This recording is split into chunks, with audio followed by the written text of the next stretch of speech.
Hello everybody, welcome to Magnet Brains Hindi medium channel. और मैं हूं अनीशा, आपकी अपनी इंग्लिश एजुकेटर। और आज मैं स्टार्ट करने वाली हूं क्लास 7th की यूपी बोर्ड की जो आपकी इंग्लिश बुक है, दैट इज़ रेनबो बुक, उसका चैप्टर नंबर 3 जिसका नाम है संजय द ब्रेव बॉय। और इसी चैप्टर की आज इस वीडियो में कवर करने वाली हूँ मैं एक्सप्लेनेशन, लाइन बाय लाइन पूरे चैप्टर का जो हिंदी अनुवाद है आज हम वो डिस्कस करेंगे। तो चैप्टर स्टार्ट करने से पहले एक चैप्टर के बारे में एक शॉर्ट इंट्रोडक्शन दे देती हूँ मैं आपको कि चैप्टर में आखिर क्या होने वाला है। तो ये जो चैप्टर है एक बच्चे के बारे में है जिसका नाम है संजय, जो क्लास 7 कक्षा 7वीं में पढ़ता है। वो बच्चा जो है विकलांग है, यानी अपाहिज है, उसकी एक टांग नहीं है। एक दुर्घटना में, एक एक्सीडेंट में वह अपनी टांग खो देता है। सभी उसके क्लास के जो बच्चे हैं, विद्यार्थी, दूसरे बच्चे उस पर हंसते हैं, उसका मजाक उड़ाते हैं। उसको बेचारे को बहुत बुरा फील होता है। लेकिन अंत में यह विकलांग बच्चा, ये अपाहिज, ये हैंडीकैप्ड बच्चा जो है एक ऐसा काम कर देता है कि हर एक उसका दोस्त बनना चाहता है। सभी उसका सम्मान करते हैं, उसकी रिस्पेक्ट करते हैं। तो आइए देखते हैं ऐसा कौन सा ब्रेव यानी ऐसा कौन सा बहादुरी का काम वो करता है। ब्रेव यानी एक बहादुर बच्चा, तो ऐसा क्या करता है कि वो एक ब्रेव बॉय बन जाता है विकलांग होने के बावजूद भी। Okay. Sanjay was a student of class 7th. He lived with his parents in the village, Shantipur. He had lost one of his legs in an accident. तो जो संजय था, संजय एक स्टूडेंट यानी विद्यार्थी था कक्षा 7वीं का। वो अपने पेरेंट्स यानी अपने माता पिता के साथ एक विलेज, एक गांव में रहता था और उस गांव का नाम था शांतिपुर। उसने अपना एक लेग, अपनी एक टांग लॉस्ट यानी खो दी थी। किसमें? एक एक्सीडेंट में, यानी कि एक दुर्घटना में। He always felt that everyone looked at his leg and laughed at the way he walked. So he always tried to avoid people. Sanjay को हमेशा ऐसा फील होता था, ऐसा उसे लगता था कि जो कोई भी उसकी एक लेग, एक टांग को देखता था वो उसके ऊपर हंसते थे। और क्यों हंसते थे? क्योंकि जिस तरीके से संजय थोड़ा लड़खड़ा के वॉक करता था, जैसे अपाहिज लोग वॉक करते हैं, उसे ऐसा लगता था सब लोग उसे देखकर हंस रहे हैं, जो कि हंसते भी थे लोग। इसीलिए वो क्या करता था? लोगों को अवॉइड करता था, यानी लोगों से हमेशा दूर दूर रहता था, लोगों को हमेशा दूर रहना पसंद करता था लोगों से। One morning when Sanjay did not get up, his mother woke him up. एक सुबह की बात है जब संजय सुबह गेटअप यानी नींद में से नहीं उठ रहा था स्कूल जाने के लिए, तो उसकी जो मदर थी उन्होंने उसको वोक अप किया। वोक पास्ट टेंस है वेक का, यानी कि वोक जो है वो है वोक जो है वो है पास्ट टेंस और इसका प्रेजेंट टेंस हो जाएगा वेक। तो वेक है आपका वर्तमान काल और वोक है आपका भूतकाल। तो उसकी मदर ने उसको नींद में से उठाया कि भाई संजय उठो, बहुत लेट हो गया स्कूल के लिए। मदर कहती है wake up Sanjay, you are getting late. उठ जाओ संजय, तुम स्कूल के लिए लेट हो रहे हो। संजय कहता है mother I don't want to go to school. माँ, मुझे स्कूल नहीं जाना। माँ पूछती वाई संजय, क्यों संजय, क्यों नहीं जाना तुम्हें स्कूल? संजय कहता है आई फील निगलेक्टेड माँ, my school mates don't like my company. कुछ डिफिकल्ट वर्ड्स के मीनिंग्स देख लेते हैं। निगलेक्टेड का मतलब उपेक्षा की, यानी किसी को जब आप निगलेक्ट करते हो, इग्नोर करते हो, जब आपको किसी में दिलचस्पी नहीं है, आपको उससे इंटरेस्ट नहीं, आपको बात करने का किसी से मन नहीं है। स्कूल मेट्स मतलब साथ पढ़ने वाले स्कूल के विद्यार्थी। ओके, कंपनी का क्या मतलब होता है? कंपनी का मतलब होता है साथ। यहाँ पर कंपनी का मतलब वो नहीं है जहाँ पे बहुत सारे लोग बैठकर जॉब करते हैं, कंपनी वो नहीं। कंपनी मतलब किसी का साथ। अपन बोलते हैं ना खाना खा रहे हैं, कंपनी दो साथ में, यानी साथ दो, आप भी बैठो हमारे साथ खाओ, वो वाली कंपनी। तो संजय कहता है माँ, मुझे स्कूल में निगलेक्टेड फील होता है, यानी सब बच्चे मुझे अवॉइड करते हैं, मुझे इग्नोर करते हैं, मुझे नज़रअंदाज करते हैं, मेरे से बात करने में किसी को कोई इंटरेस्टेड नहीं है। और जो मेरे क्लास में साथ पढ़ने वाले विद्यार्थी हैं उन्हें मेरी कंपनी, उन्हें मेरा साथ रहना उनके साथ पसंद नहीं है, इसीलिए मुझे स्कूल नहीं जाना। तो मदर कहती है my dear child, you are strong boy, don't lose heart, you have so many good qualities, a day will come when everybody will praise you. तो माँ कहती है मेरे प्यारे बच्चे, तुम एक बहुत स्ट्रॉन्ग बॉय हो, तुम तो एक बहादुर बच्चे हो, एक मजबूत बच्चे हो। Don't lose heart, don't lose heart का मतलब होता है निराश मत हो, मन दुखी मत करो। तुम्हारे अंदर तो कितनी अच्छी अच्छी क्वालिटीज़ हैं, यानी कितनी अच्छी अच्छी तुम्हारे अंदर विशेषताएं। देख लेना, एक दिन ऐसा आएगा जब सभी लोग तुम्हें प्रेस करेंगे, यानी तुम्हारी तारीफ करेंगे। Sanjay half heartedly okay mother I will go. और फिर संजय बेचारा हाफ हार्टेडली, आधे दिल से, यानी बहुत बेमन से, बिना मन से कह देता है ठीक है माँ, मैं चला जाता हूँ स्कूल। चला जाता है बेचारा। उसकी माँ उसको मोटिवेट करने की कोशिश करती है।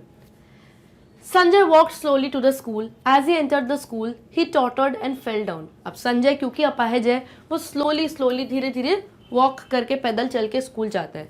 जैसे ही वो अपनी स्कूल में एंटर करता है, प्रवेश करता है, वो टॉटर हो जाता है, यानी एकदम से उसका पैर लड़खड़ा जाता है और वो बेचारा नीचे गिर जाता है. ही noticed that the children were staring at him. उसने ये नोटिस किया, ये ध्यान दिया कि जो दूसरे सारे बच्चे वो उसको स्टेयर कर रहे थे, यानी उसको घूर कर देख रहे थे कि ये कैसे चल रहा है. Suddenly they burst into laughter. और जैसे ही संजय लड़खड़ा कर गिर गया, दूसरे सारे बच्चे बर्स्ट इनटू लाफ्टर, यानी ठहाके मार मार कर जोर से हंसने लगे और संजय का मजाक उड़ाने लगे. He felt miserable. बेचारा संजय अंदर से बहुत मिजरेबल फील कर रहा था, यानी बहुत दयनीय फील कर रहा था. उसको अपने लिए बहुत बुरा लग रहा था, खुद पर उसको दया आ रही थी. He thought of his mother's words. He chinned up and went to the class. और उसी वक्त उसे अपनी माँ के कुछ वो शब्द याद आ गए जो उसकी माँ ने कहा था कि देख लेना बेटा, एक दिन ज़रूर ऐसा आएगा जब सब लोग तुम्हें प्रेज करेंगे, तुम्हारी तारीफ करेंगे. और बस उसकी माँ के ये मोटिवेशन वाले जो शब्द थे उसके दिमाग में आए, उसने चिन अप करी और वो क्लास में वॉक करके चला गया. चिन का मतलब क्या होता है? ये चिन, आपकी ठुड्डी. ओके, अब जो चिन होती है, जब आप चिन अप करके चलते हो तो इसका मतलब होता है कॉन्फिडेंस के साथ, मन में आत्मविश्वास के साथ. तो चिन्ड अप मतलब कठिन परिस्थिति में भी प्रसन्न रहना, मुश्किल वक्त में भी जब आप प्रसन्न रहते हो, खुश रहते हो, दैट मीन्स चिन अप. तो अपनी माँ के उन शब्दों को याद करके उसने चिन अप किया, यानी एक स्माइल के साथ, चेहरे पर एक मुस्कान के साथ और कॉन्फिडेंस यानी आत्मविश्वास के साथ उसने किसी बच्चों की हंसी पे और मजाक पर ध्यान नहीं दिया और वो अपनी क्लास में चला गया. कौन? Sanjay. During the break, he tried to talk to Amit, who sat beside him. Your watch is very nice, Amit, he said. But Amit turned away towards Vipin. अब जब ब्रेक टाइम हुआ, यानी लंच टाइम हुआ, tiffin खाने का time हुआ, तो संजय ने एक दूसरे क्लास के बच्चे जिसका नाम अमित था उससे बात करने की कोशिश की, जो उसके पास ही बैठता था. संजय उससे कहता है, तुम्हारी जो वॉच है, जो तुम्हारी बहुत घड़ी है, बहुत अच्छी है अमित. ये संजय से अमित से बात करने की कोशिश करता है. अमित ने अपना मुंह मोड़ लिया संजय की तरफ से और दूसरा बच्चा जो विपिन बैठा था उसकी तरफ बैठ के उससे बात करने लग गया. Amit pretended not to have heard him. Sanjay moved closer to Amit so that he could be heard easily. अब अमित ने संजय की इस बात को सुन तो लिया था, लेकिन वो प्रिटेंड कर रहा था, यानी दिखावा कर रहा था कि उसने संजय की बात सुनी ही नहीं है. संजय बेचारा थोड़े अमित के और क्लोज और पास में जाके बैठ गया ताकि उसकी बात आसानी से अमित सुन पाए. हर्ड इजीली यानी उसकी बात अमित आसानी से सुन पाए. अब क्योंकि संजय विकलांग बच्चा था इसलिए सब उसको इग्नोर करते थे. संजय कहता है, hey Amit, which is your favourite game? Do you like swimming?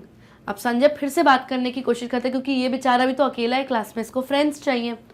तो कहता है, अमित, तुम्हारा पसंदीदा गेम कौन सा है और क्या तुम्हें स्विमिंग यानी तैरना पसंद है? Amit without looking at him, yes I like swimming.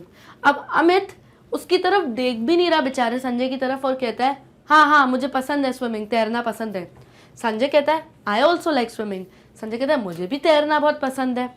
Suddenly everyone stopped talking and looked at him. जैसे ही सभी बच्चों ने संजय की ये बात सुनी कि संजय कहता है कि मुझे भी स्विमिंग करना पसंद है, सभी बच्चों ने अपनी बातें करना स्टॉप कर दी, रुक गए और संजय की तरफ घूर घूर कर देखने लगे. क्यों? क्योंकि संजय एक अपाहिज, एक विकलांग, एक हैंडीकैप्ड बच्चा है और उसकी ये बात सुनकर लोग शॉक हो गए कि अरे ये तो, इसकी तो एक टांग है ही नहीं, तो ये स्विमिंग कैसे कर सकता है और ये कह रहा है मुझे तैरना पसंद है. Arun in disbelief, do you know how to swim? All the students started laughing. अब ये बात सुन के क्लास का दूसरा बच्चा अरुण डिसबिलीफ में यानी उसकी बात का यकीन ना करते हुए कहता है, तुम्हें स्विम का मतलब भी पता है? मतलब तुम्हें पता है स्विम करते कैसे, तैरना आता भी है तुम्हें? और ये बात सुन के सारे बच्चे संजय पर हंसने लग गए. Sanjay was very upset when he reached home that day. At once his mother came to know that something has gone wrong. जब सब बच्चे संजय की इस बात पर हंसने लगे तो बेचारा बहुत अपसेट हो गया, बहुत दुखी हो गया. और जब वो अपने घर पहुंचा उस दिन स्कूल से, तो एक ही बार में उसकी माँ ने उसका दुखी चेहरा देखकर ये समझ लिया कि स्कूल में कुछ गॉन रॉन्ग यानी कुछ गलत हुआ है. माँ उससे पूछती है, mother what happened son, why are you so upset? तो मदर पूछती है संजय से, क्या हो गया बेटा, तुम इतने अपसेट यानी इतने सैड, इतने दुखी क्यों हो? संजय कहता है, I will never go to school again. The students are not friendly with me. They don't even share anything with me. तो संजय कहता है, माँ मैं अब कभी भी स्कूल नहीं जाऊंगा दोबारा जो सारे दूसरे क्लास के स्टूडेंट्स है, बच्चे हैं, वो मेरे साथ बिल्कुल भी फ्रेंडली नहीं है, यानी कोई मेरा दोस्त नहीं है, कोई मेरे साथ दोस्ताना व्यवहार नहीं करता, और यहाँ तक कि मेरे साथ कोई चीज़ शेयर भी नहीं करते, वो लोग कोई चीज़ मेरे साथ बांटते भी नहीं है। तो मदर कहती है don't get upset son, be friendly with them and very soon things will change. तो माँ कहती है दुखी मत हो बेटा, तुम तो उनके साथ फ्रेंडली रहो, वो तुम्हारे साथ नहीं है लेकिन तुम उनके साथ फ्रेंडली रहो, अच्छे से दोस्ताना व्यवहार करो, और देखना बहुत ही जल्द चीज़ें तुम्हारी लाइफ में चेंज होंगी, यानी तुम्हारे जीवन में बदलाव ज़रूर आएगा बेटा। The next morning when Sanjay was going to school, he saw a girl drowning in the canal near the school. अगली ही सुबह जब संजय दोबारा से स्कूल जा रहा था तो उसने एक लड़की को देखा जो कनाल में ड्राउन हो रही थी।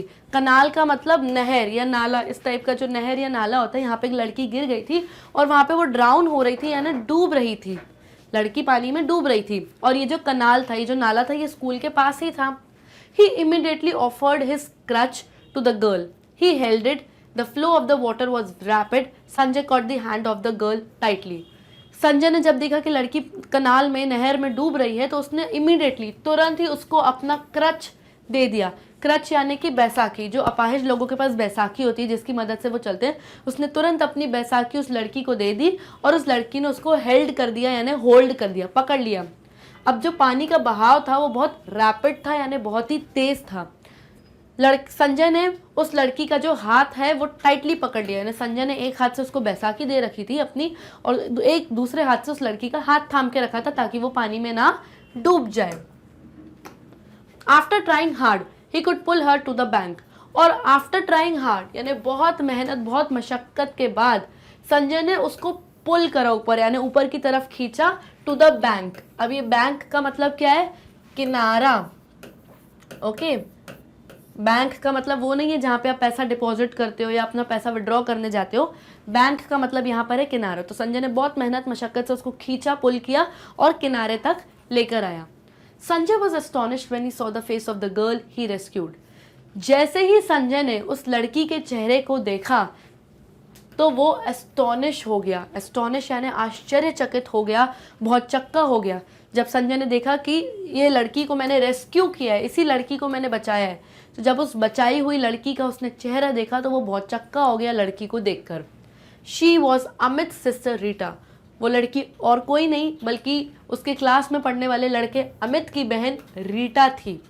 वही अमित जिसने बहुत दुर्व्यवहार, बुरा व्यवहार किया था संजय के साथ। By then many people had gathered, everyone was praising Sanjay. और थोड़ी ही देर में जब सबने ये देखा कि अरे एक लड़की डूब रही है और संजय उसे बचा रहा है, सारे लोग वहाँ पे गैदर हो गए, यानी इकट्ठा हो गए और सभी लोग संजय की प्रेजिंग कर रहे थे, यानी बहुत ज़्यादा उसकी तारीफ कर रहे थे।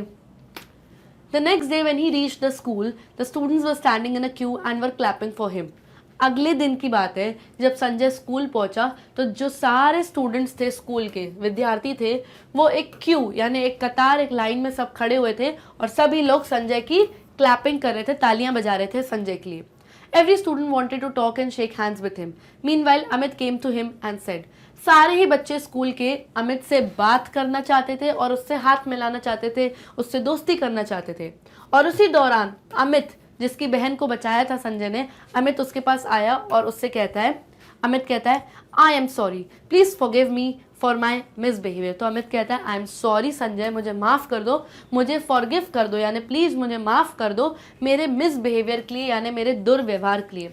क्योंकि जब संजय अमित से बात करने की कोशिश कर रहा था तो अमित ने मुंह मोड़ लिया और उस बिना देखे उसके सवालों के जवाब दे रहा था और स्विमिंग वाली बात पे बहुत हंस रहा था और दूसरे बच्चे भी उस पर हंस रहे थे। तो वो अपने इस दुर्व्यवहार, अपने मिसबिहेवियर के लिए संजय से माफ़ी मांगता है। संजय कहता है it's okay, you are my friend, don't feel sorry. तो संजय कहता है कोई बात नहीं, तुम मेरे दोस्त हो और अब सॉरी फील मत करो, यानी निराश मत हो, कोई बात नहीं।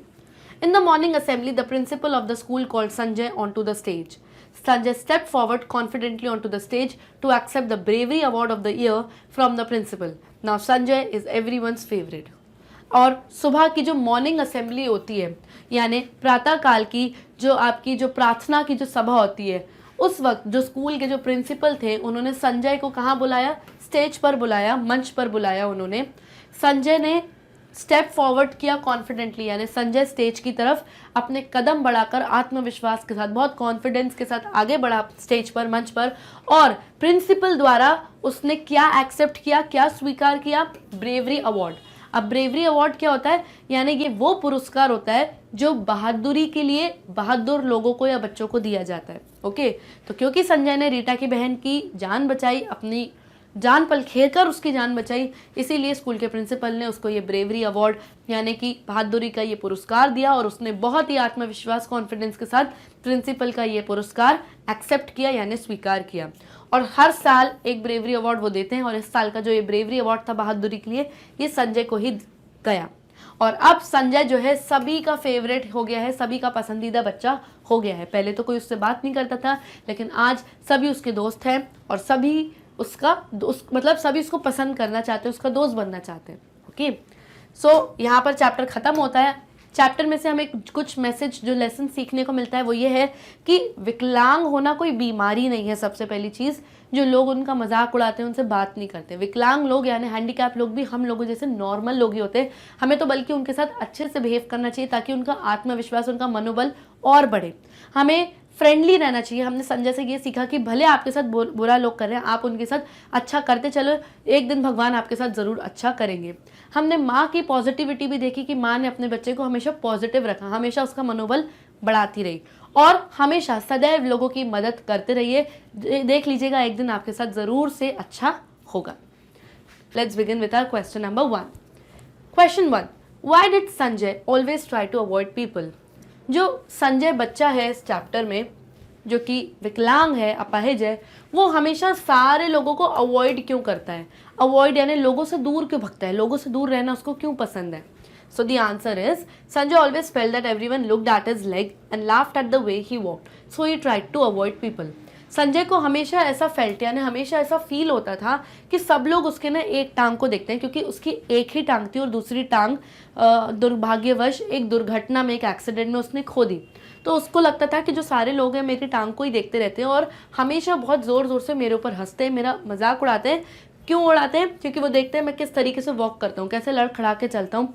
इस वजह से लोग हंसते हैं, मजाक उड़ाते हैं, और उसको अंदर ही अंदर बहुत बुरा फील होता है, और इसीलिए वो लोगों को अवॉइड करता है, लोगों से दूर रहने की कोशिश करता है। Next, how did mother help Sanjay in building up his self confidence? जो संजय की मदर थी, जो उसकी माँ थी, उसने संजय की मदद कैसे करी संजय का आत्मविश्वास, उसका सेल्फ कॉन्फिडेंस बिल्डअप करने के लिए यानी बढ़ाने के लिए? क्योंकि संजय स्कूल नहीं जाना चाहता था। संजय अपनी माँ से कहता था मुझे अब कभी स्कूल नहीं जाना। क्यों? क्योंकि बच्चे मुझ पर हंसते हैं, मेरे साथ फ्रेंडली बिहेवियर नहीं करते, बहुत बुरा बुरा मेरे साथ व्यवहार करते हैं स्कूल में। तो उसकी मॉम ने, उसकी मदर ने उसका आत्मविश्वास, उसका सेल्फ कॉन्फिडेंस बिल्डअप यानी बढ़ाया कैसे? Answer is, mother asked Sanjay not to lose heart and be friendly with all. She made him hope for a day when everyone would praise him. तो मदर ने संजय से कहा नॉट टू लूज हार्ट यानी दिल मत खो। दिल मत खो यानी बेटा निराश मत हो। वो लोग अगर तुमसे फ्रेंडली नहीं हो रहे हैं तो मत होने दो, लेकिन you be friendly with him. तुम तो फिर भी उनसे अच्छे से बात करो, फ्रेंडली बिहेवियर उनके साथ करो। उसने अपने बेटे को होप दिलाई यानी उम्मीद दिलाई कि बेटा एक दिन ऐसा ज़रूर आएगा कि जब एवरीवन यानी सब लोग, सभी तुम्हारे स्कूल के लोग और सभी लोग तुम्हें प्रेस करेंगे यानी तुम्हारी तारीफ करेंगे। तो ये सारी माँ ने मोटिवेशन यानी आत्मविश्वास बढ़ाने के लिए, मनोबल बढ़ाने के लिए बातें कही थी अपने बेटे संजय से। Next question, what did Sanjay do when he saw a girl drowning in the कनाल? जब संजय ने देखा कि एक लड़की कनाल में यानी नहर या जो नाला होता है उसमें ड्राउन हो रही है यानी डूब रही है, तो संजय ने क्या किया जब उस लड़की को डूबते हुए देखा? So the answer is, Sanjay offered his crutch to the drowning girl and caught her hand tightly. After trying too hard, he pulled her to the bank. Sanjay ने अपना क्रच का मतलब होता है बैसाखी, जो कि विकलांग लोग या अपाहिज लोग ऐसे उठा के चलते हैं। तो संजय ने एक हाथ से अपना क्रच यानी अपनी बैसाखी उस लड़की को दे दी और लड़की ने वो पकड़ ली। और क्योंकि पानी का बहाव बहुत तेज, बहुत रैपिड था, तो संजय ने अपना एक दूसरा हाथ भी उस लड़की को दे दिया कि मेरा हाथ पकड़ लो, और लड़की ने उसका हैंड कॉट यानी कैच यानी पकड़ लिया बहुत टाइटली ताकि वो बह ना जाए पानी के बहाव के साथ। और बहुत ट्राई करने के बाद, बहुत हार्ड, बहुत मेहनत, बहुत मशक्कत करने के बाद संजय ने उसको पुल किया यानी खींच लिया बैंक तक। बैंक का मतलब किनारा, ओके, यहाँ पर बैंक का मतलब क्या है, किनारा। वो वाला बैंक नहीं जहाँ पे आप अपना अकाउंट खुलवाते हो, पैसे डिपॉजिट कराते हो, विड्रॉ कराते हो। यहाँ पर बैंक का मतलब है किनारा। तो संजय ने बहुत मेहनत मशक्कत से अपनी बैसाखी और अपने हाथ की मदद से उसको खींचा और किनारे तक यानी बैंक तक उसको ले आया, और इस तरीके से उसने एक डूबती हुई लड़की की मदद करी अपाहिज होने के बावजूद भी। Next question, how did the students behave with Sanjay after he rescued Rita. अब जो लड़की डूब रही थी उसका नाम था रीटा, और रीटा अमित की बहन थी। अमित कौन था, संजय का दोस्त, संजय का साथ पढ़ने वाला, क्लास में साथ पढ़ने वाला जो विद्यार्थी, जो स्टूडेंट था वो अमित था, जो कि उससे कभी अच्छे से बात नहीं करता था। लेकिन उसी की बहन रीटा की जान बचाई, रेस्क्यू करना यानी जान बचाई संजय ने। तो जैसे ही सारे स्टूडेंट्स को पता चला कि संजय ने रीटा की जान बचा ली, सब लोग संजय के साथ कैसे बिहेव करने लगे, कैसे व्यवहार करने लगे।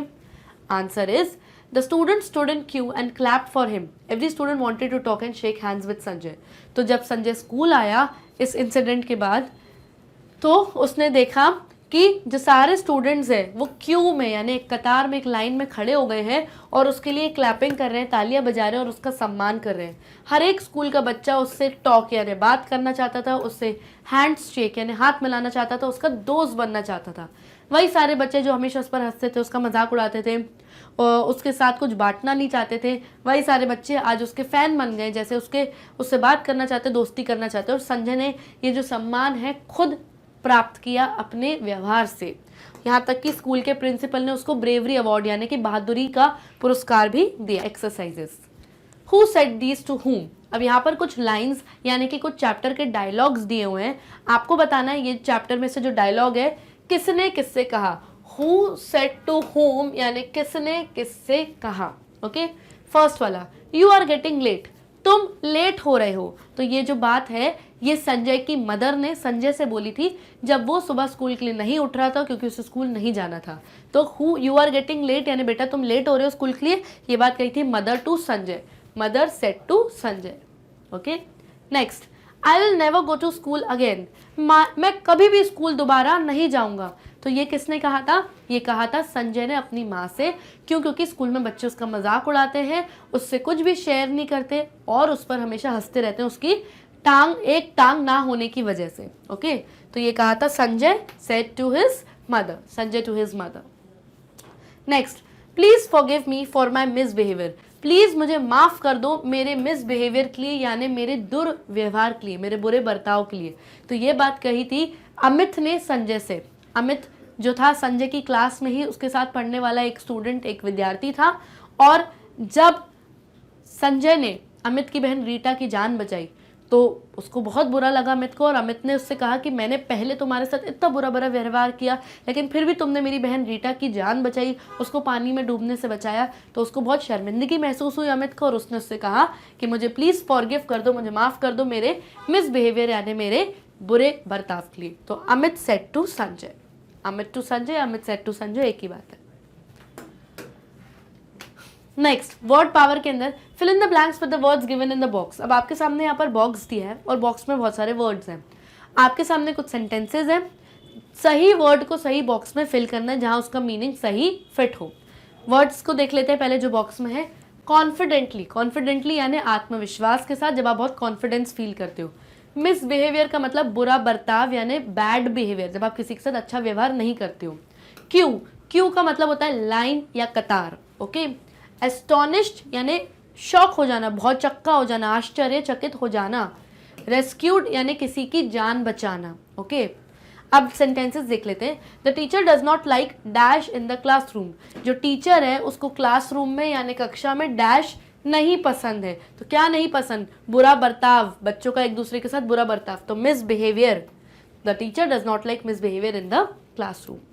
Next, the army dash many people affected by flood, जो आर्मी वाले थे, जो आर्मी थी हमारी फौज थी, उन्होंने बहुत सारे लोगों को फ्लड से यानी जो फ्लड से, जो बाढ़ से अफेक्ट हुए थे, प्रभावित हुए थे, उससे क्या किया, बहुत सारे लोगों को बचाया यानी उनकी जान बचाई। तो रेस्क्यूड, तो फौज ने जान बचाई बहुत सारे लोगों की जो प्रभावित हुए थे फ्लड से यानी बाढ़ से। ओके, जब बहुत तेज पानी आ जाता है बाढ़ आ जाती है। Next, Ritu was dash to see the beauty of the place. Ritu ने जब उस प्लेस, उस जगह की ब्यूटी यानी सुंदरता देखी तो वो डैश हो गई, यानी एस्टोनिश्ड हो गई, यानी कि भौचक्की रह गई जगह की सुंदरता देख के। Okay, astonished. Next, Ritesh entered dash in the room for the interview. जब रितेश कमरे में एंटर कर रहा था जहाँ पर उसका इंटरव्यू होने वाला था, जहाँ पर उसका कोई इंटरव्यू लेने वाला था नौकरी के लिए, तो जब वो कमरे में एंटर हुआ, प्रवेश किया, जब उसने एंटर हुआ रूम में, तो वो कैसे हुआ? कॉन्फिडेंटली। कैसे एंटर हुआ था वो? कॉन्फिडेंटली, यानी पूरे आत्मविश्वास के साथ, फुल कॉन्फिडेंस के साथ उसने इंटरव्यू के लिए रूम में एंटर किया। Next, there was a long dash of vehicles on the road. Road पर व्हीकल्स की यानी गाड़ियों की बहुत लंबी डैश थी, तो बहुत लंबी क्यू थी यानी कतार थी। तो सड़क पर गाड़ियों की बहुत लंबी क्यू यानी कतार लगी हुई थी रोड पर। Okay, next exercise, un, im, dis, ir are added before some words to form their opposites. These are called prefixes. Okay, कुछ शब्द होते हैं, उन शब्दों के विलोम शब्द भी होते हैं यानी कि ऑपोजिट्स भी होते हैं। ओके, विलोम शब्द यानी ऑपोजिट्स, जिनको एंटोनिम्स भी कहते हैं हम। कुछ शब्द होते हैं, उनके विलोम शब्द भी होते हैं यानी कि ऑपोजिट्स भी होते हैं। उन शब्दों का, फॉर एग्जाम्पल यहाँ पे कुछ शब्द दिए हुए हैं आपको यहाँ पर उनके ऑपोजिट्स लिखने, लेकिन आप बस सिंपली इन शब्दों के पहले या तो अन लगा दो, इम लगा दो, डिस लगा दो या इर लगा दो, आपको अपने आप उस शब्द का ऑपोजिट मिल जाएगा। आपको अपने आप उस शब्द का वो मिल जाएगा ऑपोजिट। जैसे मैंने बोला रिस्पेक्ट, ठीक है, मैंने क्या बोला? रिस्पेक्ट। ये एक वर्ड है, इसका मुझे ऑपोजिट चाहिए यानी विलोम शब्द चाहिए, तो मैं पूरी स्पेलिंग लिख दूंगी ऐसे ही, रिस्पेक्ट, और बस इस रिस्पेक्ट के पहले लगा दूंगी डिस। ठीक है, इस रिस्पेक्ट के पहले क्या लगा दूंगी? डिस। तो पूरा वर्ड क्या बन गया? डिसरिस्पेक्ट। तो कुछ वर्ड चेंज नहीं करना पड़ा, शब्द एग्जैक्टली वही का वही, बस इस शब्द के पहले आपको कुछ लेटर्स लगाने, वर्ड चेंज हो जाएगा और ऑटोमेटिकली एक पूरा आपको क्या मिल जाएगा? ऑपोजिट वर्ड मिल जाएगा। ओके, अब जो ये मैंने डिस लगाया, ये क्या हुआ? ये क्या कहलाया? प्रीफिक्स। ये क्या कहलाया? प्रीफिक्स। तो ऐसे बहुत सारे वर्ड्स हैं जैसे डिस, अन, इम, इर, इन भी एक तरीके का प्रीफिक्स है। तो ये सब क्या है? ये सब प्रीफिक्सेस कहलाए, यानी जब आप शब्द के पहले कुछ ऐड कर देते हो, कुछ लिख देते हो और फिर एक नया ही शब्द बन जाता है, तो इस डिस को या इस इन को, इस अन को, इस इम को मैं क्या बोलूँगी? प्रीफिक्सेस। ओके, और उससे वो हमको विलोम शब्द मिल जाते हैं। अब rewrite the following words with appropriate prefixes. अब यहाँ पे कुछ वर्ड्स गिवन है, आपको रीराइट करना है इन शब्दों को, यानी फिर से लिखना है। जैसे पोलाइट, तो पोलाइट फिर से लिखा, लेकिन पीछे प्रीफिक्स जोड़ना है, प्री यानी पहले प्रीफिक्स जोड़ना है ताकि एक नया ऑपोजिट वर्ड मिल जाए। यहाँ पे पहला वाला एक एग्जाम्पल आपको दिया हुआ है, पोलाइट। पोलाइट यानी जब आप सबसे पोलाइटली अच्छे से बात करते हो, तो इसका ऑपोजिट, इसका उल्टा क्या हो जाता है? इम्पोलाइट। तो आपने पोलाइट का पूरा वर्ड यहाँ पे पोलाइट लिख दिया और एक प्रीफिक्स जोड़ दिया पीछे इम, तो पूरा एक नया वर्ड बन गया जो कि बन गया इम्पोलाइट, यानी जब आप बिल्कुल भी अच्छे से बात नहीं कर रहे हो, बदतमीजी से किसी से बात कर रहे हो। ओके, तो ये पोलाइट का उल्टा इम्पोलाइट और प्रीफिक्स जोड़ दिया इम। कंफर्ट, जब आप आराम से रहते हो तो इसका उल्टा क्या हो जाता है? डिसकम्फर्ट। तो पूरा वर्ड वही और डिस लगा दिया जो कि एक प्रीफिक्स है। रेगुलर यानी जो रोज रेगुलरली होता है, तो इसका उल्टा क्या हो जाता है? इर्रेगुलर। तो आपने प्रीफिक्स क्या लगाया? IR, irregular. एबिलिटी यानी जब आप एबल हो कोई चीज़ करने के, यानी आप में एबिलिटी है कि आप कर लोगे, ठीक है, आप में क्षमता है, एबिलिटी है, तो इसका उल्टा होता है इनएबिलिटी। तो इन भी एक तरीके का क्या है? प्रीफिक्स है। यहाँ पर दिया नहीं हुआ है इन, लेकिन फिर भी इनएबिलिटी एक वर्ड है, यानी यू आर इनेबल, आप में क्षमता नहीं है करने की कोई चीज़। सेफ यानी आप सुरक्षित हो, और इसका उल्टा क्या होता है? अनसेफ। तो आपने अन लगा के वही वाला वर्ड लिख दिया और आपको ऑपोजिट मिल गया, तो अन क्या है? एक प्रीफिक्स है। ऑनेस्ट यानी हमेशा आप सच बोलते हो, सच्चाई ही बोलते हो, ऑनेस्ट हो, उसका उल्टा क्या होता है? डिसऑनेस्ट। तो डिस क्या हो गया? एक प्रीफिक्स हो गया जो आपने ऑनेस्ट वर्ड के पहले लगा दिया और हमें उल्टा वर्ड यानी एक ऑपोजिट वर्ड मिल गया डिसऑनेस्ट, यानी जो हमेशा झूठ बोलते हैं। ओके, तो ये था पूरा कॉन्सेप्ट आपका प्रीफिक्सेस का, और कैसे प्रीफिक्स लगा के आप किसी वर्ड का ऑपोजिट वर्ड ला सकते हो, ये यहाँ पर गिवन है। And with this we come to the end of this session. I hope आपको सारी एक्सरसाइजेज अच्छे से समझ में आ गई होंगी। Also do not forget to watch explanation का video and comprehension question and answers का वीडियो जो इससे पहले मैं आपको दे चुकी हूँ। And also do not forget to like, subscribe and share our YouTube channel. तब तक के लिए bye bye and take care.